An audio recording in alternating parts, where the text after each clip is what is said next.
Hi everyone, this is Becca from Becca's Music Room. Today we're going to talk about a behavior management strategy that has made a huge difference in my classroom. But first, I just want to put out a reminder, if this is helpful at all, please like, share, and subscribe so that it can help other people. Feel free to pin it to Pinterest or post it to Facebook or any of those kind of things. Also, make sure that you subscribe so you don't miss any other content. I post about 2 videos every week about teaching, teacherpreneurs, teaching tips, teacher life, teacher whatever, just anything to do with teaching. Without further ado, I'm going to talk about our new behavior management system. Now, a little bit of background, I teach elementary music, so I see my students for about 45 minutes every day. And I am really big on PBIS. There are some other videos I have posted about PBIS and about the envelope system and different things that I do in my classroom, but this video is a little bit different. I've always said things to my kids like, you need to do a good job so that you can play the instruments, or we're gonna play a game today, I hope everyone gets to play, and things like that. But I ran into this problem where a student would be terrible, for like 30 minutes, sit down and calm down for like 2 minutes, and then I pull out the instruments, or then we start to play the game, and it's like, well, you didn't earn it because everyone else did what they were supposed to do the whole time, but at the same time, now you're doing a good job. And it was just this huge gray area that I really didn't like. Other things like when it would get really bad and I needed to call a mom, or this, that, and the other, I felt like there was not a prescribed anything. I needed a non-biased way to determine whether a student had or had not earned the right to do whatever. So one day, the 3-strike system was born. Now, it's not anything revolutionary. I know that other people have used it and this, that, and the other, but it has really made a huge difference. So one day I told the kids, I was like, all right, this is what we're doing. If I see you not following our rules, you will get a strike. If you get 3, then just like in baseball, you are out. And it worked so much better. The reason it worked is because it took all of the gray area and all the guesswork out of who deserved to get the prize or who deserved to do whatever fun thing we were doing. 3 times that you were out of your seat, you were talking, you were screaming, you were doing whatever, and you would not play. Now, so it took all of the guesswork out of it.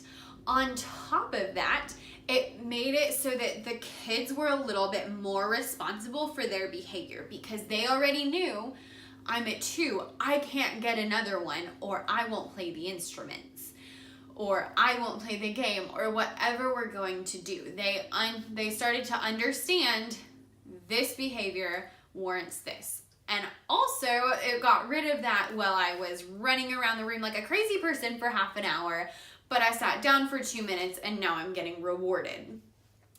I would have problems with things like that, and maybe they were bad at the beginning and then they were fine, but they were still bad at the beginning. And so this has really helped because it is an immediate consequence, even though the actual consequence doesn't happen for a while. So a student will get out of his dot or, jump up or whatever, and I say, that's a strike, you're at 1. Or that's a strike, you're at 2. Or that's a strike, you're at 3. Or whatever. And I look them very closely in the eye so they know exactly what I mean and exactly who I'm speaking to. So even though they're not getting the instruments taken away from them right this second, they know this is the behavior that is causing me to lose my whatever later on. Now, I'm not gonna lie, it seemed really mean at first. But once I started thinking about it and using it, I realized it's a lot meaner to do it the other way. Because what I was doing was, it was all up to what I thought, and it wasn't consistent. And that is mean. Like, having a non-consistent way to figure out who's gonna do what, that's mean. That's mean to the child, that's mean to all the other kids, and it's just not as good. So this is a very clear and consistent way to do things. So like I said, if a child does something we don't like, I tell them, you get a strike. I write it down on my seating chart so I don't forget, and every day I erase them and start over the next day. So I tell them, 1 is okay, it's just a warning. 2 is a warning, but it's a serious warning, because if you get to 3, then you will not do whatever our fun thing is today. I have added since then, if you get 4 strikes, then you move to the audience, which is our timeout area, and you're out for the rest of class.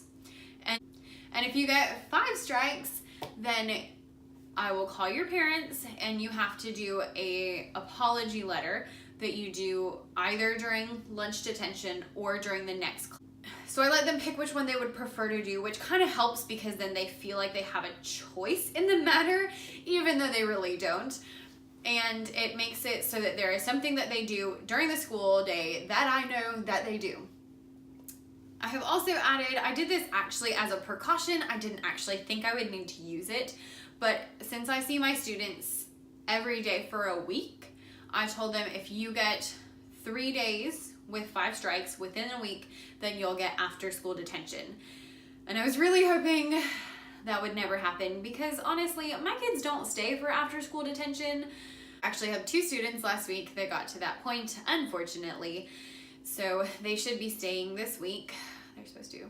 Side note, even if students don't stay for detention, it is kind of nice just to be able to have the documentation that something happened. That is our 3 strike system.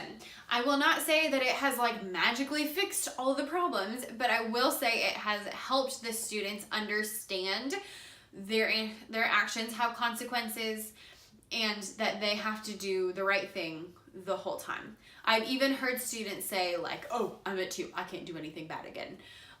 And so it has helped, especially with the upper grades. They have really kind of caught on to it, and it seems to be really good. And having 2 warnings gives them a little bit of buffer room, so you're not quite as mean. So I'm curious to see, what kind of classroom management strategy do you have in your room? Is there anything that you do to help decide who gets to do the instruments or the game or whatever fun thing you are doing? If so, leave it down in the comments. Please like, subscribe, and share, and I will link all of my social media down underneath so that we can be friends on all of the platforms. I hope you have a wonderful week. Bye.